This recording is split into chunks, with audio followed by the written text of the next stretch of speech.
ఓకేనండి, మంచిది. ప్రార్థన చేసుకుందాం. ప్రేమ కలిగిన మా కన్న తండ్రి, చక్కటి అవకాశాన్ని మీ పిల్లలుగా తండ్రి మా అందరికీ దయచేసి మీ వాక్యపు జల్లుల చేత మా హృదయములను తెప్పరిల్ల చేసినందుకు కృతజ్ఞతాస్తులు చెల్లిస్తున్నాం తండ్రి. మరొక్క మారు తండ్రి, మీ వాక్యపు ధ్యానములోనికి వెళుతున్న మాకు మా ఆత్మలకు కావలసిన జ్ఞానమును అనుగ్రహించమని కోరుకుంటూ మీ మాటల చేత మరొకసారి తండ్రి మా మనసులను మా నమ్మకాలని మేల్కొల్పమని తండ్రి, మీ మీద ఆకాశమంత ఎత్తులో విశ్వాసమును వృద్ధి చేసుకుంటూ మా అడుగులు తండ్రి మా ప్రభువైన క్రీస్తు వారి అడుగు జాడల్లో వేసుకుంటూ మిమ్మల్ని చేరుకున్నట్టుకు కావలసిన మౌలిక సందేశాలు మాకు దయచేయమని కోరుకుంటూ మాట్లాడుతున్న నాకు మీ ఆత్మ సహాయమును మెండుగా దయచేసి తండ్రి మీ పిల్లలకు అవసరమైన ఆలోచనయుక్తమైన సంగతులు తెలియపరచమని కోరుకుంటూ క్రీస్తునామములో ప్రార్థించి అడిగి వేడుకొనుచున్నాము తండ్రి, ఆమేన్. ప్రభునందు ప్రియులైన దేవుని పిల్లలైన మీ అందరికీ కూడా నా హృదయపూర్వక వందనాలు తెలియపరుచుకుంటున్నాను. అలాగే వేదిక మీద ఉన్నటువంటి సహోదరులందరికీ కూడా నా హృదయపూర్వక వందనాలు తెలియపరుచుకుంటున్నానండి. మరి ఈరోజు కూడా ఎన్నో విషయాలు దేవుని వాక్యంలో నుంచి ఉదయకాలం నుంచి మనం తెలుసుకున్నాం. ఇక ఆఖరి ఘట్టానికి మనం చేరుకున్నాం కాబట్టి మరి కొన్ని గంటల్లో ఈ కార్యక్రమాన్ని, ఈ వాతావరణాన్ని మనం ముగించుకునే సమయం ఆసన్నమవుతుంది కాబట్టి మరి కొద్ది క్షణాలు లేకపోతే మరి కొద్ది గంటలు మన మనసులను చాలా జాగ్రత్తగా దేవుని వైపుకు మళ్ళించుకోవాలని కోరుకుంటున్నాను. ఎందుకంటే బడలికతో ఉంటాం కాబట్టి ఇంకాస్త శ్రద్ధ పెంచి ఇంకాస్త ఓపిక తెచ్చుకుని మొత్తం ఈ ఎఫెక్ట్ అంతా పెట్టి దేవుని వాక్యం వినాలని కోరుకుంటున్నాను. బైబిల్ అనగానే మన విశ్వాసాలకు పునాది. కేవలం ఆ వాక్యమును వినుట ద్వారా, తెలుసుకునుట ద్వారా, గ్రహించుట ద్వారా మనకు విశ్వాసం ఏర్పడింది. దేవుడు కూడా మనకు అనుగ్రహించింది. అందుకే ఈ వాక్యము ద్వారా మనం బలపడాలి, దేవుని మనం ఎరగాలి. మన హృదయములను బాగు చేయడానికి పరలోకం నుంచి భూమి మీదకి పంపబడినటువంటి వాక్యం.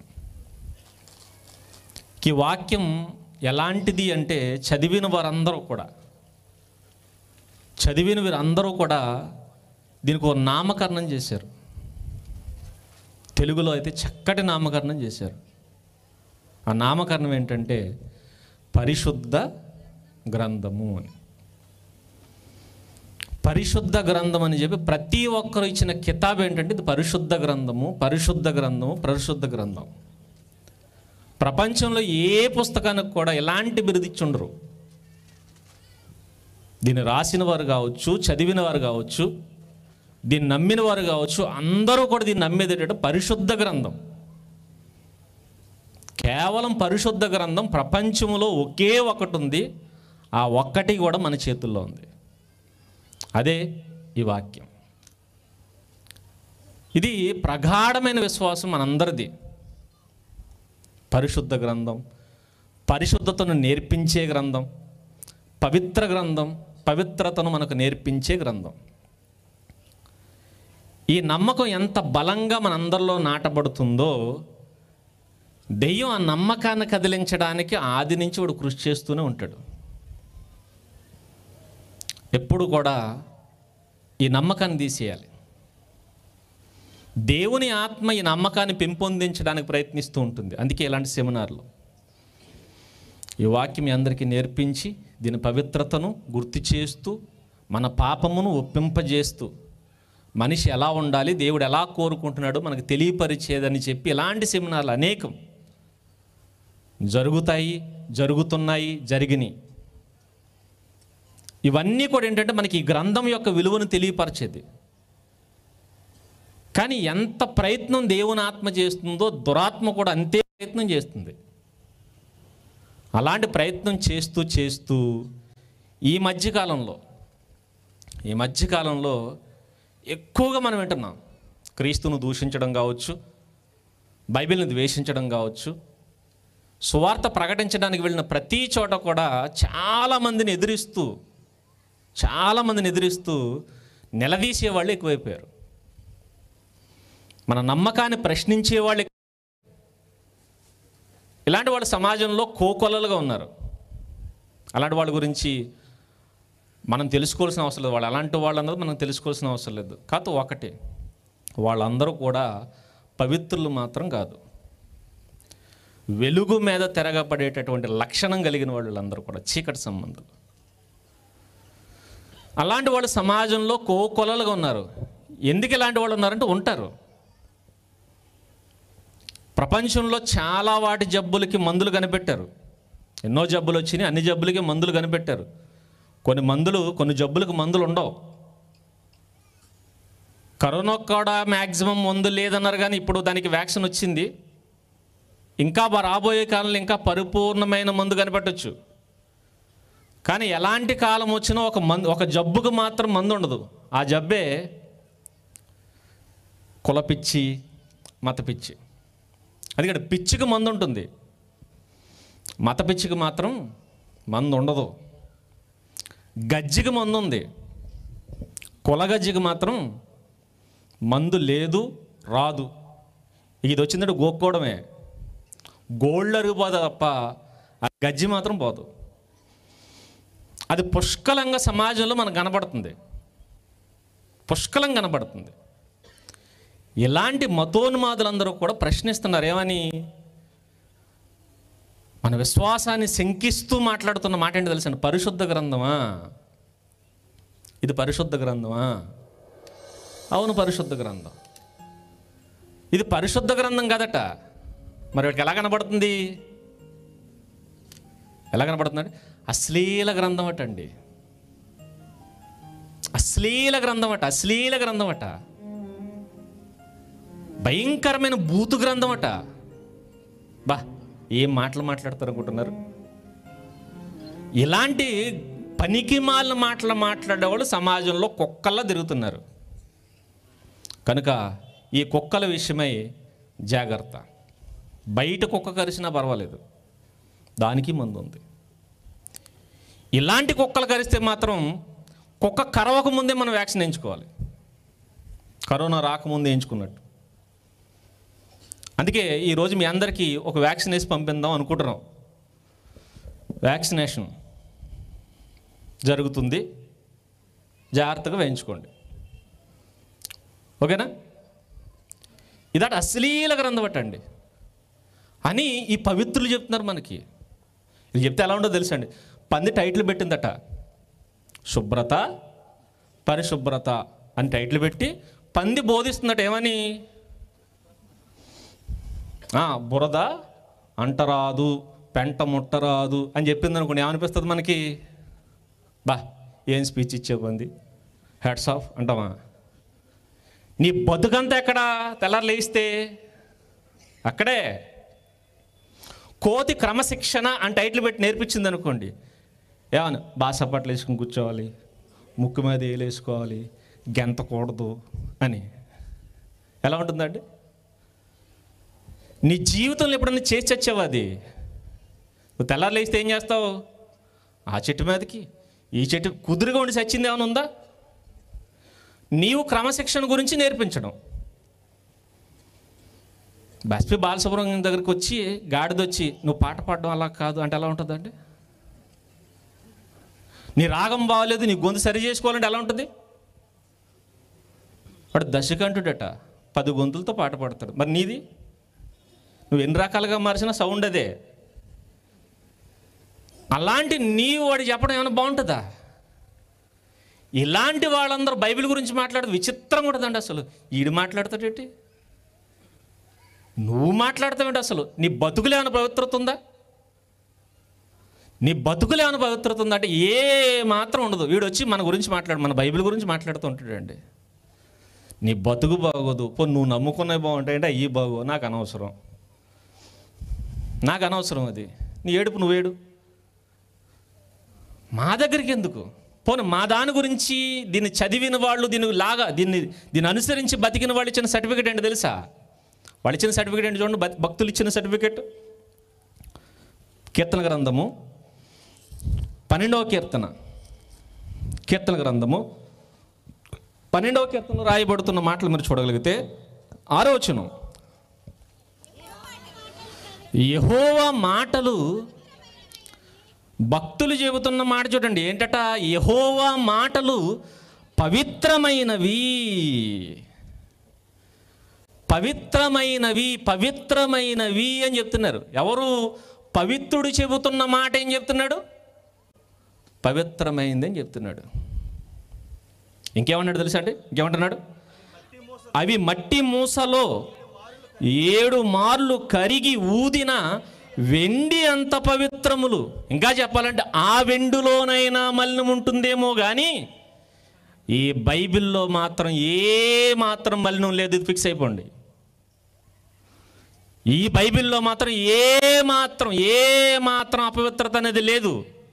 ఒకవేళ అన్నిసార్లు కరిగించిన వెండిలోనైనా అపవిత్రత ఉంటుందేమో కానీ ఈ బైబిల్లో మాత్రం ఎలాంటి అపవిత్రత ఉండదు.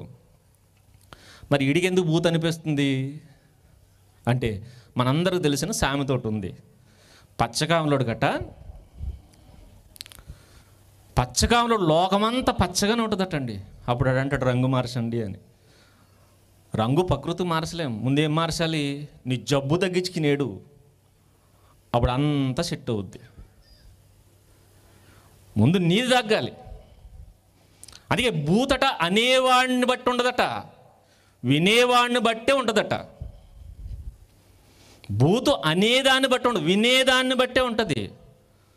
కూరగాయలు అమ్ముకునేవాడి మీద కేసేసారటండి ఊరందరూ కలిసి. వీడు చాలా నీచంగా మాట్లాడుతున్నాడండి అని. నేనేం మాట్లాడానంటాడు ఆడు. లేదు భయంకరంగా మాట్లాడుతాడంటే అసభ్యకరమైన పదాలు వాడుతున్నాడు నోటు ద్వారా, రోడ్డు అంట వెళతా అని. నేనేం మాట్లాడానంటాడు వాడు. నువ్వు మాట్లాడుతున్నావు కూరగాయలు అమ్మడం కాదు, మా అందరిని అవమానిస్తున్నావు, మా కుటుంబాన్ని రెచ్చగొడుతున్నావు అని చెప్పి మాట్లాడుతున్నారు. నేనేమన్నానంటాడు వాడు. ఏమన్నాను నేను అని. అప్పుడు అంటున్నారు, ఒక ఆవిడ వచ్చిందట, వీడు నన్ను తోటకు రమ్మన్నాడండి అని. ఇంకొక ఆవిడ వచ్చిందట, వీడు నన్ను పాలకు రమ్మన్నాడండి. ఇంకొక ఆవిడ వచ్చిందట, నన్ను సుక్కకు రమ్మన్నాడండి అని. నేనెప్పుడు రమ్మన్నాను? లేదు నువ్వు రమ్మన్నావు అంటారు ఏలో. నేను రమ్మనలేదు బాబు అంటాడు ఆడు. అప్పుడు ఒరే నువ్వు ఏం రోడ్డు అంటే ఏం కేకలేసుకుంటూ వెళ్ళో సారు అన్నారట. ఆడు తోటకూరోయ్, పాలకూరోయ్, చుక్కకూరోయ్ అన్నాడట. ఆడు పాలకూర, తోటకూర, చుక్కకూర అమ్ముకుంటున్నాడు. అమ్ముకుని వాడు ఏం చేస్తాడండి? తోటకూరోయ్ అన్నాడు. వీళ్ళకెలా అర్థమైంది? ఈ నన్ను తోటకు రమ్మంటున్నాడు. నేను తోటకు రమ్మని ఆడెందుకు అన్నాడు? మరి దానికి అదే పేరు చచ్చింది. మరి ఏం చేయమంటావు? ఏం చేయమంటావు చెప్పు? లేదా పచ్చకూరగా కాసారా? దానికి పెట్టిన పేరు ఏంటంటే తోటకూరే. నీకెలా అర్థమవుతుంది? అది నీ తప్ప వాడు తప్ప? ఇలా ప్రపంచంలో భయంకరమైన మనుషులు కనపడుతున్నారు. అందుకే జాగ్రత్తగా మనం అర్థం చేసుకోవాలి. తప్పు నీదా మాదా? ఎవరిది? భక్తులు చెబుతున్న మాట ఏంటంటే పవిత్రమైనవి. ఆ మాటలని చాలా పవిత్రమైనవి, అపవిత్రమైనవి కావు అని. లేదు ఉన్నాయి అంటారు. అంతా ఒకే డైలాగ్ అండి. వెంటనే ఏ దరిద్రుడు కనపడి తీ తీ తీ మీ బైబిల్ తీసాం. ఏంటది? ఆదికాండం తీ, ఆదికాండం తీ. తీసి మాకు తెలీదు మరి ఆదికాండం. 19వ అధ్యాయం తీ. తీసాం. ఇంకా ఆ వచనం చదువు. మరి మేము ఎప్పుడు చదవలేదు. ఏంటి ఆ వచనం? ప్రతి వాళ్ళు అడిగే ప్రశ్న ఏంటో తెలుసా అండి? లోతు కుమార్తెలు చేసిన పాపం. లోతు కుమార్తెలట పాపం చేశారట. అవును చేశారు. మరి ఏముంది బైబిల్? ఇది భయంకరమైనది కాదా? ఇది భయంకరమైనది కాదు. ఇక తర్వాత ఇంకా చాలా అలాంటి సందర్భాలు బైబిల్లో కొన్ని ఉన్నాయి. అవి చూపించగానే మనం సమాధానం చెప్పలేక బెంబేలెత్తిపోవలసిన అవసరం లేదు. ఎందుకంటే అవి చూపించగానే మనకు కూడా ప్రాణం చూక్కుమంటుందండి. ఎందుకు రాయించాడు ఇవి అని. ఎందుకు రాయించాడు? నిజమే, చాలా అబ్బెట్టుగా ఉన్నాయి కదా, చాలా చిరాగ్గా ఉన్నాయి కదా, చాలా అసహ్యంగా ఉన్నాయి కదా. ఎందుకు రాయించాడు అన్న ఆలోచన మనకు వస్తే రావచ్చు. ఎందుకు రాయించాడు ముందు తెలుసుకుందాం. ఆ రాసిన వాటిని ఎవరు కూడా చదివారు తెలుసా? 12వ కీర్తన రాస్తున్న భక్తుడు ఎవరైతే ఉన్నారో దావీదు గారు, ఆ దావీదు గారు చెప్పిన మాట ఏంటో తెలుసండి. అది కూడా ఆయన చదివాడా చదవలేదా? చదివాడా అండి? చదివాడు. ఆదికాండం ఆయన చదవలేదా? నువ్వు చదివేమో, ఆయన ధ్యానించాడు. ఇంకోటి, నీ బతుకు చదివేవు కాబట్టి అర్థమై చేస్తలేదు. ధ్యానించిన వాడు ఖచ్చితంగా అర్థమవుతుంది. ఆ ధ్యానించిన వాడు చెప్పిన సంగతులు ఏంటో తెలుసా? పవిత్రమైనవి. ఆయనకి దాంట్లో పవిత్రత కనబడింది, నీకు మాత్రం భయంకరమైన పాపం కనబడింది. ఎందుకంటే నువ్వు పాపం దగ్గర ఆగిపోయావు. అది పాపం అని మేము చెబుతున్నాం, అది భయంకరమైన పాపం కాదని చెప్పట్లా. కానీ పాపం ఎవరిది? దేవుడిదా? పాపం ఎవరిది? ఎవరు చేసిన పాపం అది? దేవుడిదా? పోనీ దేవుడిది పాపం అని ఎలా అంటున్నావు? రాయించాడు కదా అంటే రాయిస్తే పాపం చేసినట్టేనా? ఎవరో 9 నెలల పాపను రేపు చేసి చంపించాడటండి. పేపర్లు ఏం చేశారు? రాశారు. రాసినోడు తప్ప. అంటే ఎదవకు గనక ఒకవేళ నేను జడ్జి సీట్లో కూర్చోబెడితే ఎవడు కూరేస్తాడు తెలుసా అండి? చేసినోడికి ఏడీడు పేపర్ ఉండి తీసిపోతాడు, తీసిపోయి ఉరికమ్మ ఎక్కిచ్చేస్తాడు అనమాట. ఆడు చేస్తే చేశాడు, నువ్వు ఎందుకు రాసావు అంటాడు వీడు.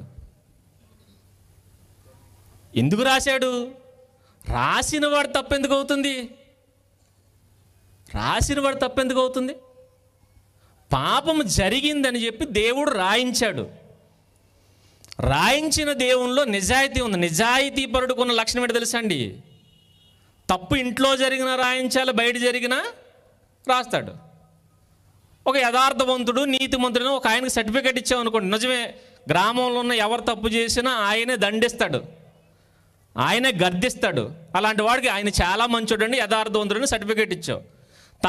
తన ఇంట్లోనే తప్పు జరిగింది, తన కొడుకే తప్పు చేశాడు, తన బంధువే తప్పు చేశాడు, దాన్ని మాత్రం బయటకు వచ్చి చెప్పకుండా దాచేసాడు కూడా. అప్పుడు ఏమనాలి? అప్పుడు ఏమంటారండి? అంటే బయట వాళ్ళు తప్పు చేస్తే రాస్తావా, చెబుతావా, దండిస్తావా? నీ ఇంట్లో తప్పు జరిగితే ఏం చేస్తావు? దాచేస్తావా? అంటే దాచేయడం నేరం అవుతుందా కాదా? తప్పు ఎవరు చేసినా ఏం చేయాలి? బహిరంగంగా తీసుకురావలసిందే. దేవుడు ఎందుకు రాయించాడు తెలుసా? దేవుడు ఎందుకు రాయించాడు తెలుసా? ఎందుకు రాయించాడు అంటే దానికి ఒక కారణం ఉంది. ఆయన యథార్థవంతుడు, ఆయన సత్యవంతుడు, ఆయనకి భేదమేమీ లేదు, పక్షపాతం అస్సలు లేదు, లంచం అసలు పుచ్చుకోడు, అందరినీ ఒకే దృష్టితో చూసేవాడు. లోతు తప్పు చేశాడు, లోతు కుమార్తెలు పాపం చేశారు, దాన్ని బహిరంగంగా తీసుకొచ్చాడండి. ఎందుకు రాయించాడు తెలుసా అండి? ఎందుకు రాయించాడు ఒక విషయం చెప్తుంటే చూడండి. కొరింథీయులకు రాసినటువంటి మొదటి పత్రిక 10వ అధ్యాయము 11వ వచనంలో రాయబడుతున్న మాట చూడండి. ఈ సంగతులు దృష్టాంతములుగా, కొరింథీయులకు రాసినటువంటి మొదటి పత్రిక 10వ అధ్యాయం 10వ వచనం. చెల్లి కంప్యూటర్లో ఉంది, మీరు ఇంకా పేపర్లు తిరిగేస్తున్నారు. నేను చెప్పక నోటు మాట రాకముందు తీసేసిందండి. 10:11 ఈ సంగతులు దృష్టాంతములుగా వారికి సంభవించి యుగాంతమందున్న మనకు బుద్ధి కలగడానికి ఏం చేశాడట? రాయబడిన. ఎందుకు రాయించాడో గుర్తుపెట్టుకో. రాయకుండా స్కిప్ చేస్తే వదిలిపోతుంది కదా అనుకుంటే స్కిప్ చేయడం కాదు. ఎందుకు రాయించాడో తెలుసా? వాళ్ళకి జరిగింది నీకు తెలియాలి, తెలిసిన నీకు బుద్ధి రావాలి. నీకు బుద్ధి రావాలంటే అవన్నీ ఏం చేయాలి? రాయాలి. ఎందుకు రాయబడిందంటే నీ కోసమే, నా కోసమే, మన కోసమే. ఎందుకండి దేవుడు ఎలాంటివి రాయించాడంటే, రాయించింది ఎందుకో తెలుసా? నీ కోసం, నా కోసం, మన కోసం, ప్రపంచం కోసం. ఏ ఎదవైతే చెప్తున్నాడు వాడి కోసం కూడా. ఎందుకు ఇది రాయించాడంటే వాడి గురించే. ఎందుకో తెలుసు? బుద్ధి రావాలి ప్రతి ఒక్కడికి. బుద్ధి రావాలంటే ప్రతి ఒక్కడికి బుద్ధి రావాలి. బుద్ధి రావాలి. రెండోది ఆయన క్యారెక్టర్ తెలియాలి. ఇంకో విషయం తెలుసా అండి? లోతు కుమార్తెలు పాపం చేశారు. లోతుకు తెలుసా? లోతుకు తెలుసా అండి? తెలీదు. చూడమాట కీర్తన గ్రంథం ఆదికాండం 19వ అధ్యాయం, ఆదికాండము 19వ అధ్యాయంలో రాయబడుతున్న మాట మనం చూసినప్పుడు 35వ వచనంలో రాయబడుతున్న మాట చూడండి. ఆ రాత్రియు వారు తమ తండ్రికి ద్రాక్షారసము త్రాగించిరి. అప్పుడు ఆ చిన్నది లేచి అతనితో శయనించెను. ఆమె ఎప్పుడు శయనించెను, ఎప్పుడు లేచిపోయెను అతనికి తెలీదు. ఎవరు తెలీదు? లోతు గారికి తెలియదు. అసలు లోతు గారికి తెలియని విషయం ఎవరికి తెలుసు? లోతు కుమార్తెలు ఆ పాపం చేస్తున్నారన్న సంగతి లోతుకు తెలీదు.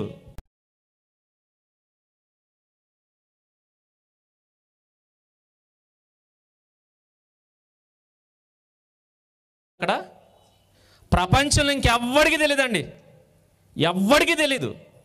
లోతుకి తెలియదు, అంటే చేసిన లోతుకి తెలీదు, ఇంకెవ్వరికి తెలియదు. వాళ్ళిద్దరికి మాత్రమే తెలుసు. కానీ వాళ్ళతో పాటు ఇంకొక ఆయనకి తెలుసు. ఎవరైనా? దేవుడికి తెలుసు. దేవుడికి తప్ప ఇంకెవ్వరికి తెలియని విషయం బయటకు తీసుకొచ్చాడు. ఎందుకు ఈ విషయాన్ని బయటకు లాగేశాడు అంటే అంటున్నాడు, నీకు బుద్ధి రావడానికి. నాకెలా బుద్ధి వస్తుంది? ఈరోజు చాలామంది అనుకుంటారు తెలుసండి, ఎవడు చూడలేదని. చూస్తున్నవాడు ఒక ఆయన ఉన్నాడు. చూస్తున్నవాడు ఒక ఆయన ఉన్నాడు. ఎక్కడ చేశారు? ఎక్కడో కొండ గుహలో చేశారండి. ఎక్కడో కొండ గుహలో చేశారు. ప్రపంచంలో ఆయన బయటికి తీయకపోతే ఈ పాపం గురించి అడిగేవాడు లేడు, చేసేవాడు లేడు. కానీ ఆయన ఎలాంటి వాడు తెలుసా? ఎవ్వడికి తెలియంది కూడా తీసుకొచ్చి బహిరంగంగా చూపిస్తున్నాడు. ఇదిగో ఇది భయంకరమైన పాపం జరిగింది చూడండి. ఆయన యథార్థత చూడండి. దేవుడు యథార్థత తెలియాలి మనకి. ఎవరికి తెలియని దాచేయచ్చు కదా. నేను దాచేటైపు కాదు. నువ్వు ఎక్కడ ఏది చేసినా, ఎవరితో చేసినా, ఎలా చేసినా, ఎవరికి తెలియదని నువ్వు అనుకున్నా బయటికి లాగేది నేను, బయటికి లాగేది నేను. మనం ఎంత ధైర్యంగా చేస్తామండి? ఎంత ధైర్యంగా. అందరూ తప్పులు చేసేది చీకట్లో. ఎందుకనుకున్నారు? ఎవ్వరికి మనం కనబడమని. కానీ ఒక ఆయనకు కనబడతాం. ఈ విషయం నీకు తెలియదు. మన రహస్య పాపాలన్నీ చూసే ఒక ఆయన ఉన్నాడు. ఆయనకు పక్షపాతం లేదు సుమా. నువ్వు ఎక్కడ ఎలాంటి పాపం చేసినా బయటికి లాగేసి బహిరంగంగా నిన్ను అవమానించడానికి, నీకు తీర్పు తీర్చడానికి సిద్ధంగా ఉన్నాడు. తల్లి ఒకసారి అంటది కదండి, పిల్లలు తప్పు చేస్తానంటే ఎక్కడ దాచుకోవాలట? కడుపులో దాచుకో. కడుపు చింపుకుంటే ఎక్కడ కనపడుతుందట? కడుపు చింపుకుంటే కాళ్ళ మీద పడుతుందటండి. అందుకే ఏం చేస్తున్నారు? కడుపులో దాచుకోవాలట. దేవుడు ఆ టైపు కాదు. ప్రతి దాన్ని బహిర్గతం చేస్తాడు, ప్రతి దాన్ని. అందుకే రాయించాడు. ఇంకో విషయం ఎందుకు తెలుసా? ప్రతిదీ రాయిస్తాడు. ఒకటి బహిర్గతం. ఎందుకు బహిర్గతం చేయాలంటే ప్రకటన గ్రంథంలో మన అందరికీ తెలిసిన ఒక మాట ఉంటుంది, 20వ అధ్యాయం. అంతటా గ్రంథములు తెరవబడతాయి. ఎవరి గ్రంథాలు? మన గ్రంథాలే. లోతుగారు అవుతే పాపం ఒక అధ్యాయంలో సరిపోయింది. మనకు అవుతే 66 పుస్తకాలు కూడా సరిపో. ప్రతివాడు ఆత్మకథలు రాసుకుంటాడండి. నీ అన్ని ప్రేతాత్మకథలే. నీ కథ నువ్వు రాసుకోక్కర్లా, ఆయన రాస్తున్నాడు. మనం రాసుకునే కథలు ఎలా ఉంటాయి? నేను పొద్దున్నే ఒక ముష్టివాడికి రూపాయి దానము చేసి తిని, దాహముతో ఎదురైన వారికి ఒక వాటర్ ప్యాకెట్ ఇప్పించి తిని, పడిపోయిన ముసలివాడిని లేవనెత్తి తిని. మరి చేసిన దౌర్భాగ్యమైన పనులు అవి ఇక్కడ ఉండవు. పాపం ఈ పనులను నువ్వు రాసుకున్నావని చెప్పి మిగిలినవన్నీ మరి ఆగిపోతాయిగా. పాపం వాడికి ఇంకులో, పెన్లో ఇంకు లేదు, పేపర్లు కొనే స్తోమత లేదని దేవుడు ఏం చేశాడంటే మిగిలిన కథ నేను రాస్తాను అని చెప్పి మిగిలిన ఆయన మొదలెట్టాడు. మొదలుపెట్టి నువ్వు చీకట్లో చేసిన అక్రమాలు, దౌర్భాగ్యాలు, దుర్మార్గాలు, ఎవరికీ తెలియకుండా నువ్వు చేసిన యాశాలు అన్ని బొమ్మలతో సహా, ఇమేజ్లతో సహా సిద్ధపరిచి దాచాడు. నీవెదురుగాగానే అంతటా గ్రంథములు ఏం చేయబడతాట? ఎప్పబడతాయట. నువ్వు ఎవరిని లేపితివి అది ఉండదు. నువ్వు ఎవరిని పొడిచితివి అది ఉంటుంది. నువ్వు ఎవరికి గొయ్యి తీసితివి అది ఉంటుంది. నువ్వు ఎవరిని దాంట్లో వేసి పూడ్చితివి ఇది కూడా ఉంటుంది. ఇన్ని ఉంటాయి. ఇందాక ఇచ్చాం కదండి, బాటిల్ కూడా ఇచ్చి ఒక్కొక్కరికి ఫోటో తీసి మళ్ళీ ఎక్కడ ఫేస్బుక్లో. ఈ బుక్ నీ ఫేసు, అసలు బుక్ ఒకటి ఉంది అక్కడ, ఫేసే కాదు టోటల్ బాడీతో బుక్ ఒకటి ఉంది.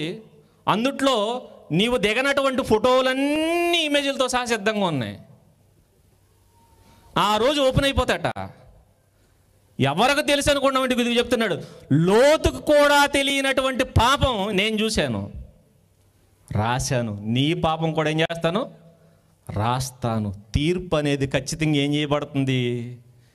తీర్చబడుతుంది. జాగ్రత్త సుమా, జాగ్రత్త. అది చదువుతున్నప్పుడు ఒంట్లో వణుకు రావాలండి. ఎవ్వరికీ తెలియని పాపం దేవుడికి తెలిసిందా? ఈ వణుకు నీకు రప్పించడానికి రాశాడు. నెంబర్ 1 ఎందుకు రాశాడంటే ముందు తెలుసుకోవాలి. ఇడవడో మనం కోచింగ్ చేస్తాడంటే కోచింగ్ చేశాడు. ముందు మన భక్తి జీవితాన్ని పెంపొందించుకోవడానికి రాశాడు. నీ చీకటి పాపాలని నాకు తెలుసు, జాగ్రత్త. ఎవరు చూడలేదని చేస్తున్నావేమో, ఇదిగో ఈ భయంకరమైన పాపం నేను చూశాను అని. యుగాంతమందున్న మనకు బుద్ధి కలగాలి. రెండవది తీర్పు తీర్చాలి. తీర్పు తీర్చాలని నేరం రాయబడాలి కదండి. పోలీస్ స్టేషన్కి వెళ్ళాం, ఎఫ్ఐఆర్ రాస్తారు. ఎలా రాస్తారు? మానభంగం చేశాడు అనుకోండి, అలాంటి ఎక్కడ రాయకూడదండి. సీక్రెట్గా జడ్జి గారు చెవిలో చెప్పుకుందరు, కానీ మీ పేర్లు మాత్రం చెప్పండి, ఇక్కడికి రాసి వదిలేస్తాను అంటాడా? ఎవరిని చేసావు, ఎక్కడ చేసావు, ఎలా చేసావు, టోటల్గా పిన్ టు పిన్ రాస్తాడండి. పిన్ టు పిన్ రాసిన నుండి తీసుకెళ్ళి జైలు వేస్తాడు వీడు. ఎఫ్ఐఆర్ రాసిన అంటే చేసినోడిని ఏమంటాడు? ఈ గుండుగాళ్ళు ఉన్నారు చూసారండి, గాండుగాళ్ళు ఉన్నది రండ్రు. వీళ్ళందరూ కూడా పెద్ద గాండుగాళ్ళు, గోండా బ్యాచ్లా తయారై తిరుగుతున్నారు. ఈ కళ్ళు పోకపోతే ఏంటి అసలు? చేసింది ఎవరు అక్కడ? తీర్పు తీర్చునోని పట్టుకుంటావేంటి? తీర్పు తీర్చింది దేవుడు అక్కడ. తీర్పు తీర్చింది. ఎంత యథార్థత ఉందో చూడండి దేవుళ్ళో. ఆ సన్నివేశం రాసి ఇదిగో నా యథార్థత ఇది అని చూపిస్తున్నాడు. జాగ్రత్త, తీర్పు తీరుస్తాను, పిన్ టు పిన్ రాస్తాను రాసేసాడు. రాసి మనకు చూపిస్తుంది, మనందరినీ హెచ్చరిస్తున్నాడు. ఎందుకో తెలుసా? మీ పనులు కూడా రాయబడుతున్నాయి. ఇది మీకు తెలియాలంటే ఏం చేయాలి? ఇప్పుడు రాశాడు. అర్థమైంది కదండి ఎందుకు రాశాడు? మనకు కూడా గ్రంథాలు రాయబడుతున్నాయి. మీరు చేసిన పాపాలన్నీ ప్రతిదీ రాయబడుతుంది. మీకు డౌట్ ఉంటే చూడండి, లోతు చేసిన పాపం కూడా నేను ఏం చేశాను? రాశాను. డౌట్ పడకండి, తర్వాత నాకు తెలియదు అనకండి, సాక్ష్యాలుగా ఉంచన్నాడు. యుగాంతమందున్న మనకు బుద్ధి కలుగుటకే ఇవి రాయబడ్డాయి. రెండవది, వాళ్ళ తగిలిన దెబ్బలు మనకు తెలియాలి. వాళ్ళు తప్పు చేసినందుకు తగిలిన దెబ్బలు తెలియాలి మనకి. అంటే ఏం పులుముకున్నాడు లోతు, ఏం బాగుపడ్డాడు లోతు, ఏమైంది లోతు వంశం? ఉందా ఈరోజు ప్రపంచంలో? లేకుండా నాశనం అయిపోయింది. ఎందుకో తెలుసా? పాపపు జన్మ, పాపిష్టి జన్మ, పాపకార్యం ఉండదు, నిలవదు. వాళ్ళకి జరిగిన తీర్పు చూడండి. అందుకే మోయాబీలు మీకు తర్వాత పేపర్లో ప్రపంచ పటంలో కనబడరండి. వాళ్ళు బైబిల్ పటాల్లో ఉంటే చూడండి. అంతకుముందు పాత నిబంధనలు ఉండరు, తర్వాత కొత్త నిబంధనకు వచ్చేసరికి వాళ్ళు ఎవరు ఉండరు, తుడిచిపెట్టుకుపోయారు. అంతే, తుడిచిపెట్టుకుపోయారు. శిక్ష పడుతుంది, ఎందుకంటే వాళ్ళు చేసిన పాపాలని నాకు తెలుసు. కనుక తీర్పులు ఉన్నాయని చెప్పడానికి రాయించాడు. అయిపోయింది. ఎందుకు రాయించాడో తెలుసుకున్నాం. ఇప్పుడు లోతు విషయంలో పాపము ఎవరిది తెలుసుకుందాం. ఎందుకు రాయించాడు మనకు తెలియాలంటే లోతు విషయంలో పాపం ఎవరిది, దీని మీద కొన్ని డీటెయిల్గా మనం వెళ్ళడానికి ప్రయత్నిద్దాం. ఓ విషయం మీరు చూడగలిగితే, ఒక వచనం, లోతు విషయంలో పాపం ఎవరిదండి? ఎవరిది? కుమార్తెలది. రైట్. ఎందుకంటే వాళ్ళు ఎప్పుడు పాపం చేశారో లోతుకు కూడా తెలీదు. కనుక ఈ పాపానికి కారణం ఎవరంటే లోతు కాదు, మరెవరు? లోతు కుమార్తెలు అని. పక్క కాన్ఫిడెన్స్. తలుపులు తాళాలు వేసుకొచ్చా? అదే కదండి అక్కడ ఉందంటే. ఓకే, రైట్, ఆలోచిద్దాం. లోతు కుమార్తెల క్యారెక్టర్ ఏంటి అసలు? మంచోళ్ళ చెడ్డోళ్ళ? ఎలాంటి వాళ్ళు అండి? యాజ్ గుడ్ ఫెలోస్ అండి. అసలు మామూలు మంచోళ్ళు కాదు, మామూలు మంచోళ్ళు కదండి, చాలా ఉత్తములు. లోతు కుమార్తెలు చాలా చాలా ఉత్తములు. ఇంకా చెప్పాలంటే ఈ జనరేషన్తో పోలిస్తే చాలా చాలా ఉత్తములు, చాలా చాలా ఉత్తములు.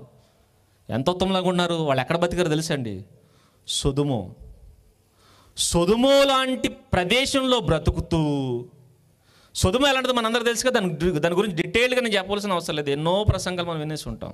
భయంకరులు, పెద్దలు, చిన్నలు, వృద్ధులు, చిన్న పిల్లల దగ్గర నుంచి పెద్దల వరకు చెడిపోయిన తరం ఏదన్నా ఉందంటే అది సొదొమలో బతికినటువంటి ఆ తరం. ముసలివాళ్ళ దాకా కూడానండి, చిన్న పిల్లల దగ్గర నుంచి ముసలి వరకు అంత భయంకరమైన పాపులు బతికినటువంటి తరం.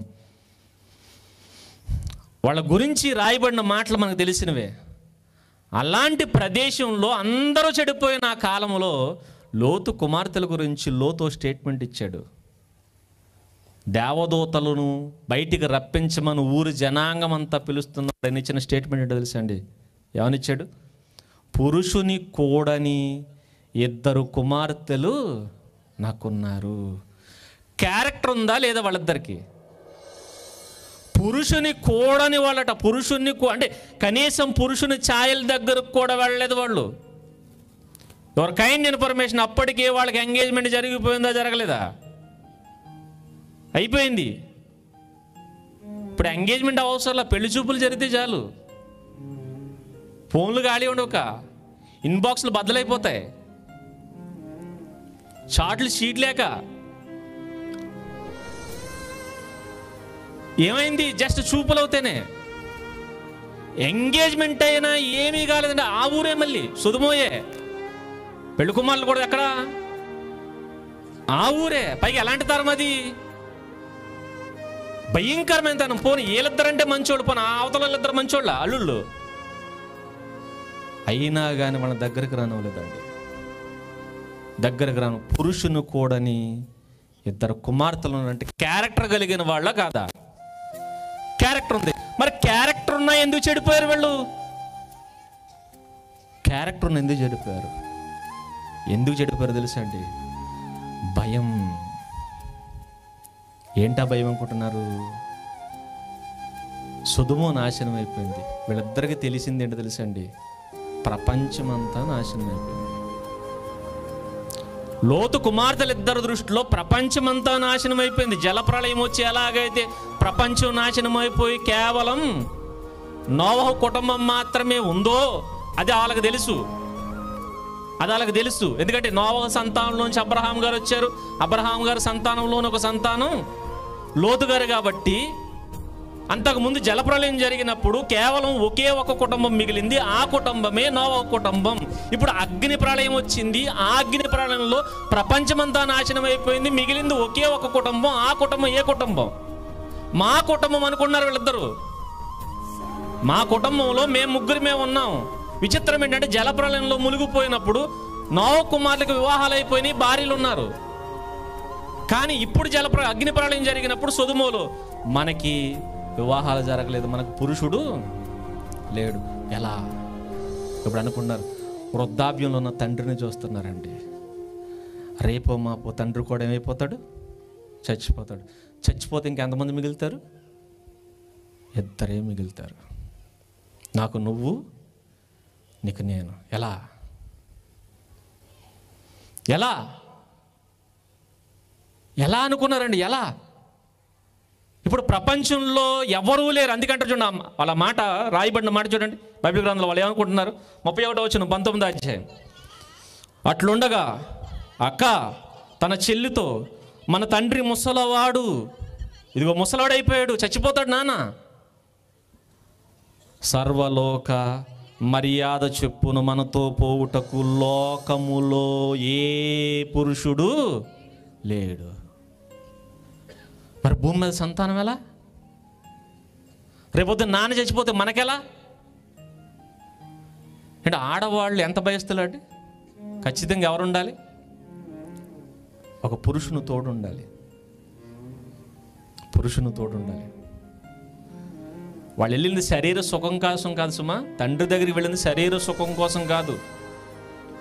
వాళ్ళ శరీరాన్ని సుఖపెట్టుకోవడానికి కాదు, వాళ్ళ కామ కోరికలు తీర్చుకోవడానికి, అంతకంటే కాదు. వాళ్ళ భయం ఏంటంటే తండ్రి చచ్చిపోతే మనకి ఎలా, మనకు అండగా ఎవరుంటారు? తండ్రి చూస్తే ముసలుడైపోయాడు. వాళ్ళ ఆలోచన విధానం ఎలా ఉందంటే సర్వలోకములో మనతో వెళ్ళడానికి ఏ పురుషుడు లేడుక, మన బతుకులేంటి అని ఆలోచన చేసుకున్నారు. నాన్నకు చెప్తే ఎలాగూ ఒప్పుకోడు. ఇప్పుడు ఏం చేయాలి? సీక్రెట్గానే చెప్పి వాళ్ళంతటా వాళ్ళే సొంతంగా ఒక నిర్ణయం తీసేసుకున్నారండి. నిజంగా చెబుతున్నాను యవనస్తులారా, మీ నిర్ణయాలు చాలా తప్పుడు నిర్ణయాలు, గుర్తుపెట్టుకోండి. మీ అంతటా మీరు తీసుకునే నిర్ణయాలు భయంకరమైన నిర్ణయాలు, చాలా జాగ్రత్త గుర్తుపెట్టుకోండి. అవి చాలా తప్పుడు నిర్ణయాలు. వాళ్ళకి ఆలోచన చెప్పేవాళ్ళు లేరు. ఎవరు? వాళ్ళంతటా వాళ్ళే ఆలోచించుకున్నారు. ఎలా రేపొద్దున మన బతుకులు ఎలా? వాళ్ళంతటా వాళ్ళే ఆలోచన చేసుకుని ఒక నిర్ణయం తీసేసుకున్నారండి. ఏంటా నిర్ణయం అంటే ఇది ఎలా చేద్దాం, ఇంకా మిగిలింది ఒకే ఒక్కడు. దయచేసి మీ నిర్ణయాలకు తావివ్వకండి.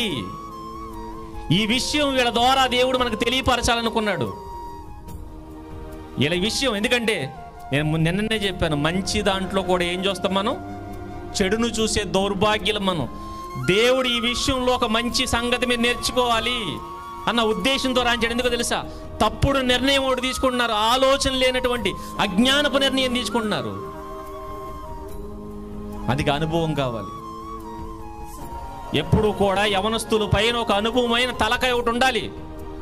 దేవుడు అలా సెట్ చేశాడు తెలుసండి. మనం పుట్టే సమయానికి ఎవరుంటారు? తల్లిదండ్రులు. వాళ్ళపైన ఎవరుంటారు? తాత. తల్లిదండ్రులు ఇద్దరు బిజీగా ఉంటారు. పిల్లల్ని అప్పుడు ఎవరు చూసుకుంటారు తెలుసండి? అనుభవంతో కూడుకున్న తాత, మా అమ్మ, వీళ్ళిద్దరూ పెంచుతుంటారండి వాళ్ళిద్దరిని. వాళ్ళ అనుభవాలను వీళ్ళతో చెబుతుంటారు. వీళ్ళతో ఈరోజు అవి లేవు. ఎందుకు ఇలా నాశనం అయిపోతున్నారు తెలుసా అండి? పెద్ద తలకాయలు ఎక్కడ ఉంటున్నాయి? ఉండంలా. మన పైన పెద్ద తలకాయలు కొన్ని ఉండాలి. వాళ్ళు చెప్పే మాటలు మనం వినాలి. వాళ్ళ అనుభవాలు మనం తీసుకోవాలి, అవి నేర్చుకోవాలి. మీ నిర్ణయాలు మీకు సరిగా అనిపిస్తాయి. ఒకని దృష్టికి వాని మార్గం యథార్థముగా కనబడుతుంది అని చెప్పాడు. వీళ్ళ దృష్టికి ఇది కూడా చాలా యథార్థం కనబడ్డది. తప్పు లేదు, మనం తీసేసుకుందామని చెప్పి ఒక నిర్ణయం తీసేసుకున్నారు, వెళ్ళిపోయారండి. అది ఎంత భయంకరమైన పాపమో తెలుసా?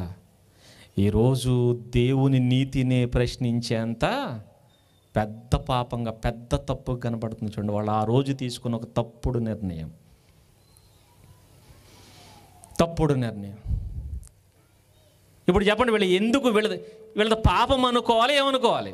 పాపమే చేసింది పాపమే. కానీ ఏ ఉద్దేశంతో చేశారు? కోరిక తీర్చుకోవడానికి చేశారా? వాళ్ళ భయం వాళ్ళని ఏం చేసిందంటే అటువైపుగా నడిపించింది. మరి అలా పడిపోవడానికి కారణం ఎవరు? ఇప్పుడు ఎవరండి? ఆ నిర్ణయం తీసుకోవడానికి కారణం ఎవరు? సర్వలోకంలో మనం తప్ప ఇంకో పురుషుడు లేడనుకోవడానికి కారణం ఎవరు? సొదొమ మాత్రమే నాశనమైంది, ఇంకా లోకం చాలా ఉందన్న సంగతి చెప్పకుండా ఉంచింది ఎవరు? లోతు. ఎక్కడో గుహలో తీసిపోవడం ఏంటండి? ఎక్కడో గుహలో తీసిపోవడం ఏంటి? ఆడపిల్లల తండ్రిగా ఒంటరిగా వీళ్ళిద్దరిని తీసుకుని వెళ్ళి ఆ గుహలో ఉండడం ఏంటి? జ్ఞానం ఉండొద్దు? జ్ఞానం ఉండదు. ఒక అజ్ఞాన పని చేశాడు. ఏంటో తెలుసా? వాళ్ళిద్దరిని తీసుకుని వెళ్ళి ఒంటరిగా ఉండడం మొదలుపెట్టాడండి. వాళ్ళిద్దరిని చాలా జాగ్రత్తగా ఉండండి, చాలా జాగ్రత్తగా. ఇవన్నీ ఎందుకో తెలుసా? మన కుటుంబాలు ఎలా ఉంటే బాగుపడతాయో మనకు తెలియాలి. మన పిల్లల ఆలోచనలు ఏంటో మనకు తెలియదు. మన పిల్లల ఊహలేంటో మనకు తెలియదు. వాళ్ళు ఏం ఊహించుకున్నారో, వాళ్ళు ఏం ఆలోచించుకున్నారో మనకు తెలియదు. వాళ్ళ ఆలోచనలు ముందే పసిగట్టడానికి కొందరి జీవితాలు మన ముందు పెట్టాడు. జాగ్రత్త మీ పిల్లలతో. తేడా వస్తే మీ చేత కూడా పాపం చేయించి మిమ్మల్ని బలి చేసేస్తారు. జాగ్రత్త. కుటుంబాలను బాగుకోవాలండి, వద్దా? భయంకరమైన పాపం జరుగుతున్నప్పుడు సమాజానికి తెలియద్దా? ఎందుకంటే పేపర్లో జరిగిన మర్డర్లు ఇవన్నీ ఎందుకు వేస్తారు? అవేర్నెస్. దొరికిన దొంగల ఫోటోలు ఎందుకు రైల్వే స్టేషన్లో పెడతారు? జాగ్రత్త వీళ్ళతో. దేవుడు కూడా చెప్తున్నాడు, మీరు జాగ్రత్తగా ఉండకపోతే మీ కుటుంబాల్లో కూడా ఇలాంటి భయంకరమైన పరిస్థితులు ఎదుర్కోవచ్చు. మీరు జాగ్రత్త, బీ కేర్ఫుల్. ఒంటరిగా ఎందుకు ఉన్నారండి? సమాజంలో ఉండాలి కదా. భయం వద్దు, భయం వద్దు. యవన ప్రాయంలో ఉన్న ఇద్దరు కూతుళ్ళు ఉన్నప్పుడు ఏంటి పరిస్థితి ఆలోచించాలి కదా. ఆలోచన లేదు. ఇద్దరిని తీసుకెళ్ళాను. పోనీ ఆల్రెడీ పెళ్లి సంబంధాలు సెట్ చేశాడు. అరే వాళ్ళు అలాగే చచ్చిపోయారు, మరలా నా కూతురికి పెళ్లి చేయాలన్న ఆలోచన ఉండాలిగా. ఆ రాత్రి నాశనం అయిపోతే తెల్లారి తీసుకున్నారనుకుంటారు ఈ నిర్ణయం. ఎన్ని రోజులు గడిచిన తర్వాత ఈ నిర్ణయం తీసుకుని ఉంటారు? ఎన్ని రోజులు జరిగిన తర్వాత? అన్ని రోజుల వరకు లోతుకి కుమార్తెలకు వివాహం చేయాలన్న ఆలోచన ఎందుకు రాలేదండి అసలు? రావాలా వద్దా? రావాలి. ఆలోచన చేయలా. ఇద్దరితో అలాగే ఉన్నాడండి. భయంకరమైన పాపం జరిగిపోయింది. ఈరోజు కూడా చాలామంది మనం గమనించినప్పుడు పిల్లల వయసు పెరిగిపోతూ ఉంటుంది. తల్లిదండ్రులు వాళ్ళ పెళ్ళిళ్ళ గురించి పట్టించుకోరు. వాళ్ళ వయసు పెరిగిపోతూ ఉంటుంది. 20 సంవత్సరాలు, 25 సంవత్సరాలు, 30 సంవత్సరాలు, 40 సంవత్సరాలు. జ్ఞానం లేదా నీకు? జ్ఞానం లేదా? నీ పిల్లల వయసు వాళ్ళ పురుషులు కావచ్చు, స్త్రీలు కావచ్చు, వాళ్ళ వయసు పెరుగుతున్నప్పుడు నీ జ్ఞానం ఏమైపోతుంది? ప్రమాదకరమైన వయసులో నడుస్తున్నారు, జాగ్రత్త పడాలన్న జ్ఞానం వద్దా? లోతుగా జ్ఞానం లేకుండా పోయిందండి. ఇలాంటి జ్ఞానం లేని తల్లిదండ్రులు సమాజంలో తర్వాత కూడా ఉంటారు. కాబట్టి లోతు జీవితం వాళ్ళకి పాఠం కావాలి, వాళ్ళకి బుద్ధి రావాలి అనుకున్నాడు. అందుకే రాయిస్తున్నాడు. ఇప్పుడు లోతు విషయంలో పాపం ఎవరిది? లోతే. నెక్స్ట్, లోతు విషయంలో పాపం ఇది ఎవరిదంటే లోతే. లోద్దేనా అంటే లోద్దే అనిపిస్తుంది.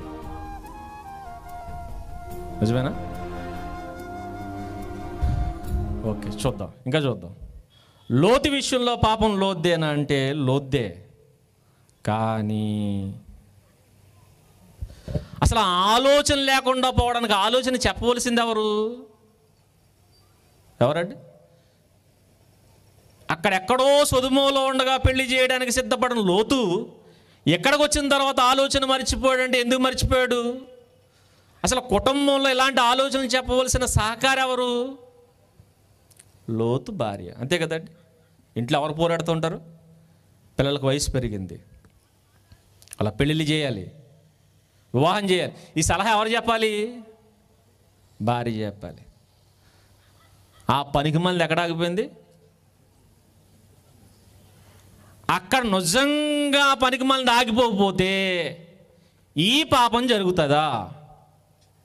జరుగుతుందండి. వీళ్ళతో పాటు నలుగురిని తీసుకొచ్చి దేవదూత విడిచిపెడితే వీళ్ళతో రాకుండా ఏం చేసిందట? కక్కుర్తి. కుటుంబం మీద ఉండదండి వీళ్ళకి. ఎంతసేపు పనికిమాలిన కక్కుర్తే. మరి ఆ సొదొమలో ఏం పడిపోయింది అనుకుందో? దేవదూతలు రాత్రి అనుకోవచ్చు చెప్పారండి. తెల్లారిదాకా ఏం చేశారట? తడువు చేసిందట ఆవిడ. మరి ఏం సర్దుతుందో? రాత్రే చచ్చిపోతారని చెప్పినప్పుడు పరిగెట్టాలి కదా. పరిగెట్ల తడువు చేసింది. ఇక లాభం లేదని దేవదూతలు చేతులు పట్టుకుని తీసుకుని వచ్చి ఊరు బయట విడిచిపెట్టేశారు. చెప్పారు వెనక్కి తిరిగి చూడొద్దు అని చెప్పారు. మరలా ఏం చేసింది? వెనక్కి తిరిగి చూసి చచ్చింది. చస్తూ అది ఒకటే చచ్చింది అనుకున్నారేమో. కుటుంబాన్ని సర్వనాశనం చేసిపోయిందండి. దేవుడు ముందే చెప్పాడు. చెప్పిన విషయం ఏంటో తెలుసా అండి? చెప్పిన విషయం, నరుడు ఒంటరిగా ఉండుట మంచిది కాదు. స్త్రీలారా, కుటుంబంలో మీ పాత్ర చాలా పెద్దది. ఒకరోజు చెప్పాను నేను, మెయిన్ పిల్లర్ స్త్రీలే.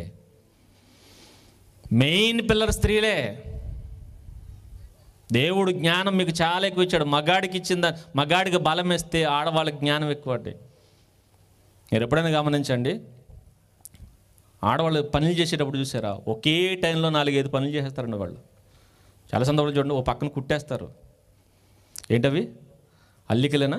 ఓ చేతితో అల్లేస్తుంటారు, ఇంకో పక్క టీవీ చూస్తుంటారు, సీరియల్. అక్కడ నవ్వుతారు, ఏడుస్తారు.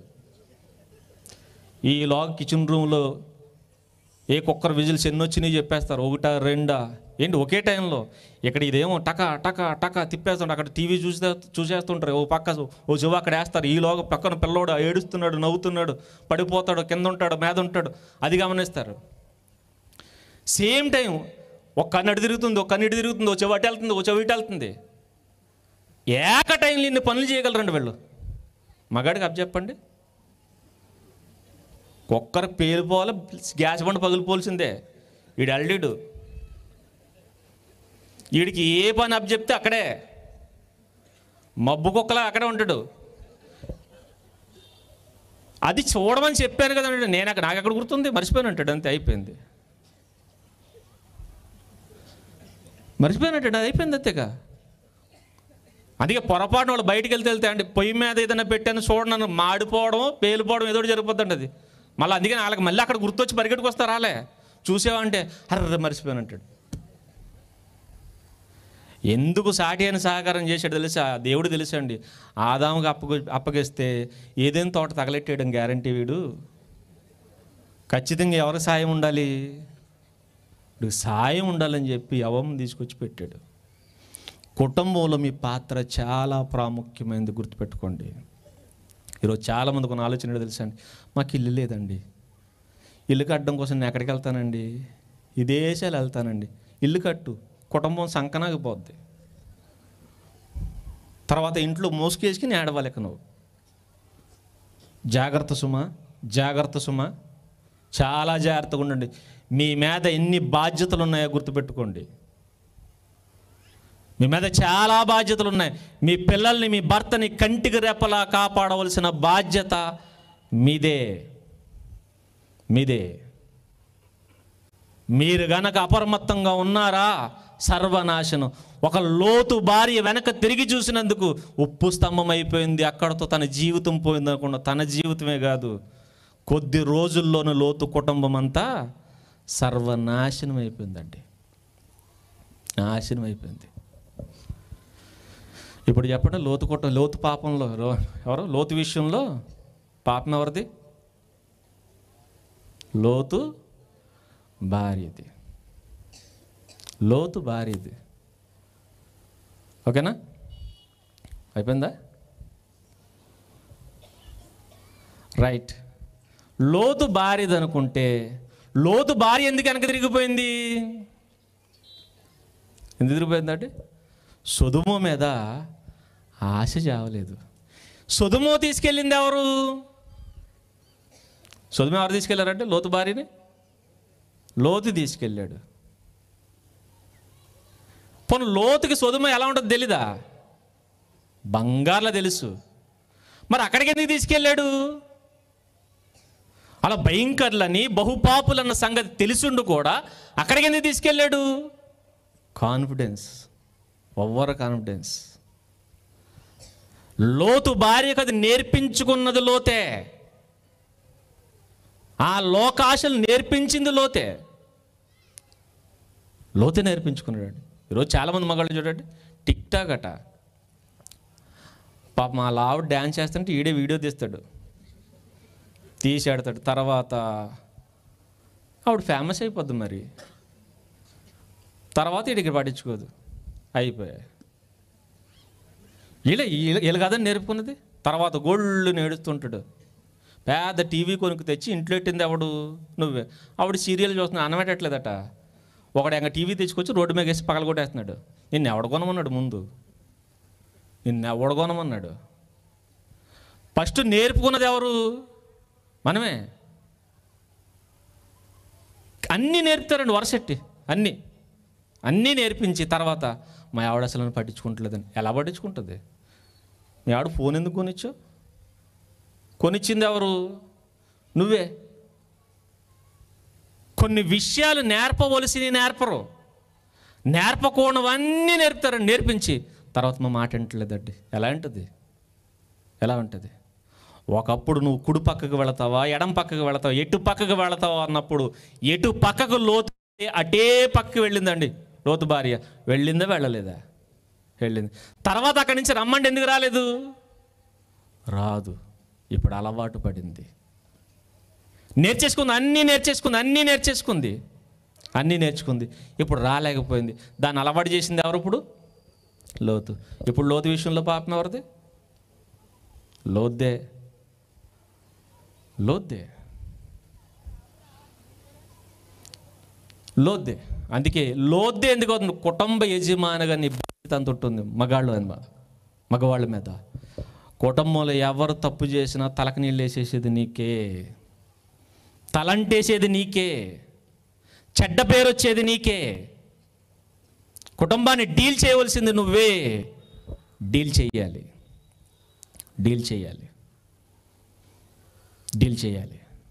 అందుకే అక్కడికి తీసుకుని వెళ్లకుండా ఒక మంచి భక్తికరమైన ప్రదేశానికి తీసుకుని వెళ్తే బాగుండు, కానీ తీసుకెళ్ళలేదు. ఈరోజు కుటుంబాల దగ్గరికి వచ్చారండి చాలామంది. కొంతమంది టూర్లు ప్లాన్ చేసి ఉంటారు. ఎక్కడికి? అరకు, సేదారం ఉన్నాయి కదండి టూరిస్ట్ ప్లేసులు. వెళ్ళిన వాళ్ళు లేరనుకుంటున్నారా? బోర్డు మంది ఉంటారు. అక్కడికి ఎందుకు తగలడ్డావు?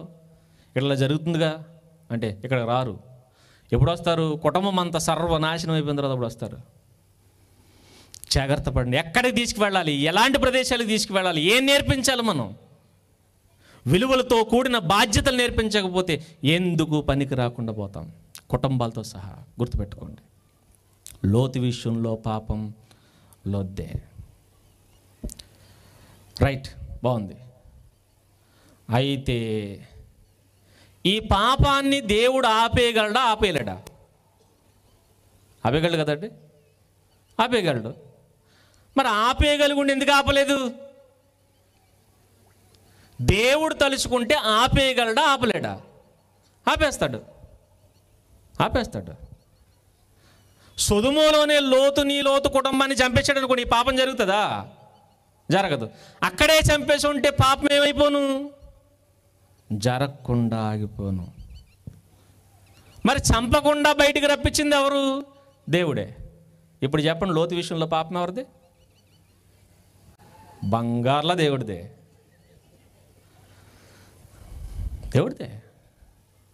అక్కడే ఆ బూడిద చేసి ఉంటే దరిద్రం వదిలిపోను మొత్తం అందరినీ. చేయకుండా బయటికి తీసుకొచ్చాడు కాబట్టి ఈ పాపం ఎవరిదంటే దేవుడిదే. ఇప్పుడు చెప్పండి, లోతు విషయంలో పాపం ఎవరిది? దేవుడిది. Okay, right. బయటికి ఎవరిని బట్టి తీసుకొచ్చాడట? అందుకే ఇలా అనుకుంటామని. నేరం నాది కాదు నాన్న, ఒకటి గుర్తుపెట్టుకోండి. ఏంటంటే ఆదికాండం 19వ అధ్యాయం, ఆదికాండము 19వ అధ్యాయము 29వ వచనంలో రాయబడుతున్న మాట చూడండి. దేవుడు ఆ మైదానపు పట్టణములను పాడు చేసినప్పుడు దేవుడు అబ్రహామును జ్ఞాపకము చేసుకొని లోతు కాపురమున్న పట్టణములను నాశనము చేసినప్పుడు ఆ నాశనము మధ్యను లోతు తప్పించకుండా అతన్ని తప్పించేను. ఎవరిని బట్టట? ఒరే, నేరం నాది కాదు, వాడు గుర్తుపెట్టుకోండి. ఎవరిదంటే అబ్రహామును గుర్తు చేసుకున్నాను నేను. ఎందుకు అబ్రహాముని జ్ఞాపకం చేసుకున్నావు ప్రభు అంటే, బేరం ఆడింది అబ్రహామే. సొదొమోను నాశనం చేసేయడానికి దేవుడు సిద్ధపడినప్పుడు, సొదొమోను నాశనం చేయడానికి లోతు సిద్ధపడినప్పుడు వెంటనే అబ్రహాముకు చెబితే ఏమంటాడు తెలుసా అండి? అక్కడ 50 మంది ఉంటే కాపాడవా? ఒకవేళ 5 తగ్గుతారేమో, కాపాడవా? 40 మందే ఉంటారేమో, కాపాడవా? కూరగాయల బేరం అంటే ఆడాడండి. అంటే దేవుడు లోతుని ఎక్కడ చంపేద్దాం అనుకున్నాడు? సొదొమలోనే చంపేద్దాం అనుకుంటే ఏం చేశాడు? కాపాడవా 10 దగ్గరకు వచ్చి ఆగాడు. ఎందుకంటే ఖచ్చితంగా లోతు కుటుంబం 10 మంది ఉంటారని నేను ఫిక్స్ అయ్యాడు. నా కుటుంబం బట్టి సొదొమ అంతా ఏమైపోతుంది? సేవ్. కాపాడవా అని కాపాడాడు. ఎవరిని బట్టి కాపాడాడట? అబ్రహామును బట్టి కాపాడాడట. అంటే వీళ్ళ చనిపోకుండా అడ్డుపడింది ఎవరు? ఇప్పుడు అబ్రహాం. వీళ్ళ చావలేదు కాబట్టి ఏం జరిగింది? పాపం జరిగింది. అంటే ఆ పాపానికి కారణం ఎవరు? ఇప్పుడు అబ్రహాం గారు. ఇప్పుడు చెప్పండి, లోతు విషయంలో పాపం ఎవరిది? అబ్రహాము గారిది. అబ్రహాము గారిది పాపం. ఒరే, ఈ సంగతి అంతా నాకు తెలుసు, ఇది జరుగుతుందన్న సంగతి తెలిసే వాళ్ళని అక్కడే చంపేద్దాం అనుకుంటే కూరగాయల బేరం ఆడింది ఈయనే. 45, 30, 35 ఎంత బేరం ఆడుకుంటే ఇలా తీసుకొచ్చి వాళ్ళని చివరికి వాళ్ళు ఎవరో లేకపోతే వీళ్ళన్నా తప్పించాలని చెప్పి తప్పించాలి. లేకపోతే అబ్రహాం ఫీల్ అయిపోతాడు. అబ్రహాం ఫీల్ అవుతాడు. అబ్రహాం కోసం కాపాడన్నాడు. చాలా సందర్భాలు మీరు గమనించండి. కొంతమంది దౌర్భాగ్యులు మనమే కాపాడుతూ ఉంటాం. ప్రభువా కాపాడు ప్రభువా. సంఘంగా వెళ్ళిపోయి ప్రార్థన చేస్తారన్నాడు మారతాననేసరికి మనం ఉబ్బు దబ్బిబ్బు అయిపోతాం. ఆడు మంచం ఎక్కగానే మనం వెళ్ళిపోయి అడ్డుకట్లే వేస్తారండి. నిజంగా మన ప్రార్థనకు చాలా చాలా చాలా చాలా అధికారం ఉంటుంది. గుర్తుపెట్టుకోండి, చాలా చాలా అధికారం ఉంటుంది. కొంతమంది దుర్మార్గులను కాపాడకూడదు. లోతు దుర్మార్గుడు కాదులేడు, మంచోడే. లోతు నీతిమంతుడే. కానీ తర్వాత జరిగే పాపం ఏంటో అబ్రహాము గారికి తెలియదు. ఎవరు తెలుసు? దేవుడు తెలుసు. అందుకే కొన్నిసార్లు మంచోళ్ళను కూడా చంపేస్తుంటాడు. ఎందుకంటే తర్వాత వాళ్ళు కూడా పాపంలో పడిపోవచ్చు. మీరు గుర్తుపెట్టుకోండి, చాలా సందర్భాల్లో మనం కూడా ఫీల్ అవుతూ ఉంటాం. అయ్యో నా కుటుంబంలో నా భార్య చచ్చిపోయింది, లేకపోతే నా భర్త చచ్చిపోయాడు, నా పిల్లలు చచ్చిపోయారు, దేవుడు నాకు అన్యాయం చేశాడు అనుకున్నారని అనుకోకండి. మీ భార్య చచ్చిపోకపోతే ఏమో రేపొద్దున ఏ భయంకరమైన పాపంలో పడిపోద్దో. చనిపోయినందుకు స్తుతించండి, దేవుల్లో ఉండి చచ్చిపోయింది. దేవా నీకు వందనాలు, నీలో ఉండగా నా భార్య చచ్చిపోయింది. స్తుతించండి. నీ భర్త చచ్చిపోతే స్తుతించు, దేవా నీకు వందనాలు, పాపంలో పడిపోకముందు ఏమైపోయాడు నా భర్త, నాతో లేడు, చచ్చిపోయాడు. ఫీల్ అవ్వకండి, అసలు ఫీల్ అవ్వకండి. ఎందుకంటే బతుకుంటే ఏం జరుగుతుంది? రేపు మా పాపంలో పడితే పరిస్థితి ఏంటి? చనిపోయిన వాళ్ళందరూ ధన్యులు. చాలామంది చూస్తానండి, లేదండి మా పిల్లలు చచ్చిపోయారు అందుకే నేను దేవుడు దూరం అయిపోయాను. పిల్లలు చచ్చిపోయినందు ఎందుకు బాధపడుతున్నావు? నిజంగా వాళ్ళు నీతిమంతులైతే పరలోకం వెళ్ళిపోతారు. పాపంలో పడకముందే చచ్చిపోయారు, సంతోషించు, బాధపడకండి. నిజంగా సొదొమలో చనిపోయి ఉంటే ఈ భయంకరమైన పాపం జరిగేది కాదు. కానీ దేవుడితో వద్దు వద్దు వద్దు వద్దు వద్దు అని చెప్పి అబ్రహాం గారు ఆపేశారు. ఎందుకు ఆపేశాడు తెలుసండి? ఎందుకు ఆపేశాడు అనుకుంటున్నారు? ఒకవేళ అబ్రహాము గారు ఆపకపోతే దేవుడు చంపేస్తానట. వచ్చిన ప్రమాదం ఏంటంటే లోతు వచ్చి అబ్రహాం గారి దగ్గర ఉంటాడని కాదు. లోతు ఏమీ లేడు, అక్కడెక్కడో ఉండిపోయాడు. బంధుప్రీతి కాదు. మరి ఎందుకంటే చంపేస్తే ఒకటి జరుగుతుంది. నీతిమంతులతో దుష్టులతో సహా నీతిమంతులు నీవు సమానముగా ఎంచుతావా అంటాడు. టైం లేదు కాబట్టి టకటగా చెప్తాను, గుర్తుపెట్టుకోండి. నిర్గమాకాండంలో అరణ్య ప్రయాణం చేస్తున్న ఇశ్రాయేలు దేవునికి విరుద్ధంగా పాపం చేసినప్పుడు దేవుడు ఒక మాట అంటాడు, మోషే నువ్వు పక్కకుండు, వీళ్ళందరినీ చంపేసి నేనేం చేస్తాను, ఓ గోపనంగా చేస్తానన్నప్పుడు మోషే అడ్డుపడతాడండి. ఏమన్నా తెలుసా? ప్రభువా అబ్రహాముని ఇస్సాకుని జ్ఞాపకం చేసుకో. ఎందుకు జ్ఞాపకం చేసుకో అంటే నువ్వు జ్ఞాపకం చేసుకోవాలి, వీళ్ళని కాపాడు అని చెప్పి జ్ఞాపకం చేసుకోమని ఆపేశాడు. ఎందుకు ఆపేస్తున్నాడు తెలుసా? అక్కడ మాట అంటాడండి, ఒకవేళ నువ్వు వీళ్ళని చంపేస్తే ఐగుప్తీలు ఏమనుకుంటారో తెలుసా? ఏమనుకుంటారట? వీళ్ళ దేవుడు వీళ్ళని కాపాడలేక అరణ్యములు వీళ్ళని ఏం చేశాడు? చంపేశాడు. చేతగాని వాడు వీళ్ళ దేవుడు, ఎందుకు పనికిరాని వాడు ఇక్కడి నుంచి తీసుకెళ్ళి అరణ్యంలో చంపేశాడని నీ నామానికి అవమానం వస్తుంది. వాళ్ళు నీతిమంతులను కాదు, ఇశ్రాయేలు నీతిమంతులు కాదన్న సంగతి మోషేకు కూడా తెలుసు. కానీ వీళ్ళని చంపేయడం వల్ల అవమానం ఎవరికి వస్తుందట? దేవుడికి వస్తుందట అండి. దేవుడి మీద నిందేసేది ఎవరు? దేవుడి మీద నింద ఎవరేస్తారండి? సమాజం నిందేస్తుంది. ఇంకా చెప్పాలంటే మనమే. ఒకవేళ లోతున ఆ కార్యక్రమంలో చంపేశాడు అనుకోండి, చంపేస్తే సమాజం అంతా ఏమంటది? ఈరోజు మనమే అందం అండి.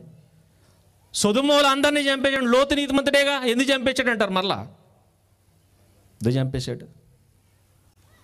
లోతు నీతిమంతుడే కదా, ఎందుకు చంపేశాడని మరలా అడుగుతారు. అందుకన్నాడు, నీతిమంతులను కూడా చంపేస్తావా? నీతిమంతులను చంపేస్తే నీ నామానికి అవమానం వస్తుంది. మీరు చాలా సందర్భాలు గమనించండి, నీతిమంతులకు కష్టాలు వస్తే వెంటనే దుష్టులు చెలరేగిపోతారండి. యోబు గారు కష్టాలు వచ్చాయి, స్నేహితులు వచ్చి ఏమంటున్నారు? స్నేహితులు వచ్చి మాట్లాడిన మాటలు చూడండి. నువ్వేదో పాపం చేసావు, నువ్వేదో పాపం చేసావు, దూషించడం మొదలుపెట్టారు. తర్వాత దేవుణ్ణి దూషించడం మొదలు పెడతారు. అంటే ఎప్పుడైనా సరే ఒక నీతిమంతుడికి శ్రమ కలగగాని లేదా చావు కలగగాని మరలా ఎవరి మీదకి నింద వెళ్ళిపోతున్నాడు? దేవుడి మీదకి వెళ్ళిపోతుంది, దేవుడి మీదకి వెళ్ళిపోద్ది. మళ్ళీ సమాజం ఏదైతే చూపిస్తుంది. అంతే ఇప్పటికీ మాట్లాడుతుంటారు, కానానులో ఉన్న స్త్రీలని చిన్నపిల్లలని దేవుడు ఏం చేశాడట? చంపించేశాడు. చిన్నపిల్లలు ఏ పాపం చేశారండి అంటాడు. మళ్ళీ వీడే చిన్నపిల్లలు ఎందుకు చంపించేశాడు? వాళ్ళు ఏ పాపం చేశారు? పోనీ పెద్దోళ్ళు అంటే పాపం చేశారు కూడా చంపేశారు. వీళ్ళెందుకు చంపేశాడు అంటారు? వీళ్ళెందుకు చంపేశాడు? ఇలా మనం ఆలోచించుకుంటూ ఉంటే ఎన్నో విషయాలు మనకు కనబడుతూ ఉంటాయి.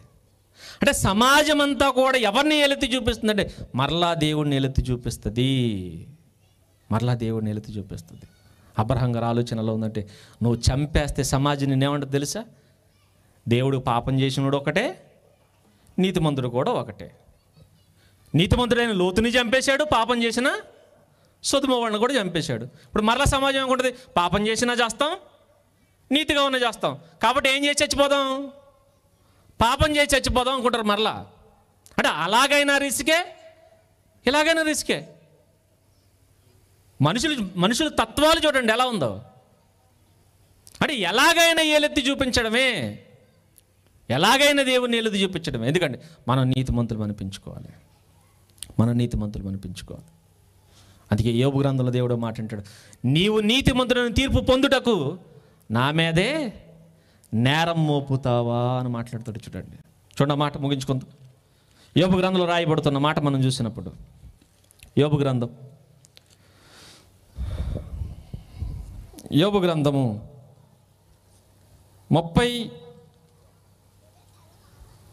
40వ అధ్యాయం 8వ వచనంలో రాయబడుతున్న మాట చూడండి. 40వ అధ్యాయం 8వ వచనం, నీవు నా న్యాయమును బొత్తిగా కొట్టివేసేదవా? నా న్యాయాన్ని నువ్వు కొట్టేస్తావా? నీకేం తెలిసి న్యాయం అంటే? నా న్యాయము నీవు కొట్టివేస్తావా? నిర్దోషివని నీవు తీర్పు పొందుటకై నా మీద అపరాధము మోపుదువా అన్నాడు. చూడండి, నా మీద నేరం మోపుతారేంటి? పాపం చేసింది ఎవరంటే లోతు. దానికి కారణం ఎవరంటే ఎంతమంది? తిప్పి తీసుకొచ్చి నా మీద మోపుతారేంటి? ఎందుకు మోపుతారట? నీవు నిర్దోషువని తీర్పు పొందుటకు నా మీద నేరం మోపుతావా అని అడుగుతున్నాడు. చూడండి, ఈరోజు మీరు గమనించగలిగితే ఎవరైతే లోతు విషయంలో పాపం జరిగింది అంటున్నారో ఆ పాపానికి కారణం ఎవరు తెలుసా? వాడే కారణం. నీవు దేవుని ఉంటే దేవుడు ఏది చేసినా మేలే, దేవుడు ఏది చేసినా రైటే, దేవుడు ఏ తీర్పు తీర్చినది కరెక్టే, దేవుడు నిర్దోషమైన తీర్పులు తీరుస్తాడు, ఆయన న్యాయవంతుడు, యథార్థవంతుడు నువ్వు అనుకుని ఉంటే ఆ రోజు సొదొమలో వాళ్ళని చంపేద్దుడు, ఆ పాపానికి అక్కడే అడ్డుకట్ట వేసేద్దుడు. కానీ ఒప్పుకో కదా. నువ్వు చంపేస్తే ఒకలా మాట్లాడతావు, చంపకపోతే వదిలేస్తే వాళ్ళు బయటకు వచ్చిన తర్వాత వాళ్ళు పాపం చేస్తే మరలా ఆ పాపాన్ని తీసుకెళ్ళి దేవుని మీద వేస్తావు. ఏం చెయ్యాలి? ఏం చేయమంటావు? వదిలిన పాపమే, వదలకపోయినా పాపమే, శిక్షించిన పాపమే, శిక్షించకపోయినా పాపమే, వాళ్ళు చేసిన తప్పు దేవుడిదే. ప్రతి విషయంలోనే దేవుణ్ణి ఏలెత్తి చూపిస్తే ఏం చేస్తాడు? పనికి మాలిన సమాజం ఈరోజు లోతు పాపానికి కారణమైపోయింది. ఎందుకో తెలుసా? మీరు ఏలెత్తి చూపిస్తారు కాబట్టి వాళ్ళని వదిలేయవలసి వచ్చింది. అబ్రహాం అడిగాడు, మీరు నన్ను వేలెత్తి చూపించకపోతే, నా తీర్పులు న్యాయమని మీరు గ్రహించగలిగితే ఈ పాపం అసలు జరిగేది కాదు, వాళ్ళని అక్కడే చంపేద్దును, అన్ని పాపాలకి అడ్డుకట్ట పడిపోను. వదిలేశాడు, బయటకు వచ్చారు, భయంకరమైన పాపం చేశారు, ఆ పాపంలో చచ్చిపోయారు. దయచేసి గుర్తుపెట్టుకోండి, మరలా చెప్తున్నాను. కొన్నిసార్లు మనకు అనిపిస్తుందండి, నీతిమంతుడండి చచ్చిపోయాడు. కరోనాలో చాలామంది సేవకులు చచ్చిపోయారండి. అందరూ తెలుసు, ఆయన చాలా మంచోడండి చచ్చిపోయాడు. ఏంటండి ఇలా చచ్చిపోయాడు ఏంటండి? కొన్నిసార్లు ప్రశ్నలు వచ్చినాయండి. ఎందుకని చాలామంది మంచోళ్ళు, ఒక యథార్థవంతురాలైన యవనస్తురాలు ఉందండి, అన్యుల కుటుంబం నుంచి మారిందట. మొన్న చెల్లొచ్చి చెబుతుంది నాతోటి, అన్యుల కుటుంబం నుంచి వచ్చి మారిందన్న. వాళ్ళ ఇంట్లో వాళ్ళందరూ విగ్రహారాధికులు, తిన ఒక్కతే మారిందటండి. పైగా యవనస్తురాలు, చాలా భక్తిగా ఉంటుందట, చాలా అందంగా ఉంటుంది. మంచి యవన ప్రాయంలో దేవుని కోసం మంచి సాక్ష్యం కలిగి ఉంది. కానీ ఆరోగ్యం బాగోలేదని చెప్పి హాస్పిటల్కి వెళ్తే క్యాన్సర్ అని తెలిసిందట. Bone cancer. బోన్ క్యాన్సర్ వచ్చేసింది. ఇక కొన్ని రోజులు లెక్క పెట్టుకుంటుంది అని బాధపడిపోతూ అడుగుతున్నారు, ఏంటని ఎలా జరిగింది, ఎలా జరిగిపోయింది ఏంటి? వాళ్ళ ఇంట్లో ఏమైపోతారు? వాళ్ళ ఇంట్లో ఇదిగో మేము విగ్రహారాధనలో మేము బాగానే ఉన్నాం, నువ్వు మాత్రం దేవుని నమ్ముకుని నువ్వు చచ్చిపోతున్నావు అని అందరూ మరలా తన్నే నిందిస్తున్నారు. ఆ కుటుంబం వాళ్ళు నిందిస్తున్నారు, చుట్టుపక్కల వాళ్ళు నిందిస్తున్నారు. నీ దేవుని దగ్గరికి వెళ్ళి ఏం ఉపయోగం జరిగింది, నీకు చస్తున్నావు అని చెప్పి ఏడిపిస్తున్నారటండి. నీ రోగం తగ్గించాడు దేవుడు అని. నీ రోగం తగ్గించాడు. నేను చెప్పాను, రేపు ఏమో ఇప్పుడు నీతిమంతురాలు చచ్చిపోతుంది. చచ్చిపోతే ఎక్కడ ఉంటుంది? పరలోకంలో ఉంటుంది. ఒకవేళ దేవుడు కాపాడి సమాజంలో విడిచిపెడితే, రేపొద్దున తనే పాపంలో పడిపోతే, ఒక భయంకరమైన పాపానికి తనే కారణమైతే తను ఎక్కడ చావలసి వస్తుంది చెప్పండి? ఎక్కడ చావలసి వస్తుంది? భయంకరమైన నరకములో నిత్యాగ్ని దండనకు గురవ్వాలి. అవసరమా? అవసరమా అండి? నేను అది చెప్పాను. ఏమో రేపొద్దున ఏ పాపంలో పడిపోద్దో దేవుడు తనకి మేలే చేస్తున్నాడు. మరి కుటుంబం ఏమనుకోండి, ఏమనుకుంటే ఏంటి, వాళ్ళ ఎప్పటికీ మారలేదటికి, ఎప్పటికీ మారరేమో, వదిలేసే. తను మాత్రం నీతిమంతురాలు, దేవుని దగ్గరికి వెళ్ళిపోవడానికి ప్రణాళిక దేవుడు రచించేసుకున్నాడు, తీసేసుకున్నాడు అంతే. నీతిమంతులు చచ్చిపోతున్నారు ఏంటిది అనుకోకండి. ఇప్పుడు నీతిమంతుడు ఏమో రేపొద్దున ఏ పాపంలో పడిపోతాడో తెలీదు. అందుకే యెషయా గ్రంథంలో రాయబడిన మాట చూడండి. యెషయా గ్రంథంలో రాయబడుతున్న మాట మీరు చూడగలిగితే, యెషయా గ్రంథము 57వ అధ్యాయం రాయబడుతున్న మాట మొదటి వచనం, నీతిమంతులు నశించుట చూచి ఎవరును దాన్ని మనసున పెట్టరు అన్నాడు. చూడండి, ఎవరు నశిస్తున్నారట? నీతిమంతులు నశించుట చూచి ఎవరును మనసున పెట్టరు, భక్తులైన వారు తీసుకొని పోబడుచున్నారు. ఎందుకు తీసుకోబడుతున్నారు? ఎందుకు వెళ్ళిపోతున్నారు వీళ్ళందరూ అంటే, కీడు చూడకుండా అన్నాడు. చూడండి, కీడు చూడకుండా నీతిమంతులు కొనుపోబడుచున్నారు అని ఎవడికి తోచదట. కీడు చూడకుండా వెళ్ళిపోతున్నారు వాళ్ళందరూ. ఎందుకు వెళ్ళిపోతున్నారు వీళ్ళందరూ? కీడు చూడకుండా వెళ్ళిపోతున్నారు. నీతిమంతులు నశించిపోతున్నారని బాధపడకండి, చచ్చిపోతున్నారని బాధపడకండి. వాళ్ళు ఎందుకు చచ్చిపోతున్నారు తెలుసా? కీడు చూడకుండా చచ్చిపోతున్నారు. లోతు అక్కడే చచ్చిపోయి ఉంటే, నీతిమంతుడే అక్కడే చచ్చిపోయి ఉంటే, ఒక కీడు చూడకుండా వెళ్ళిపోతుడండి. కీడు చూడకుండా వెళ్ళిపోతుడు.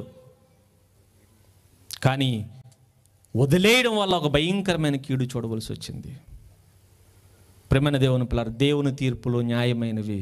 కొన్నిసార్లు మన జీవితంలో కూడా ఇలాంటి తీర్పులు చూస్తాం.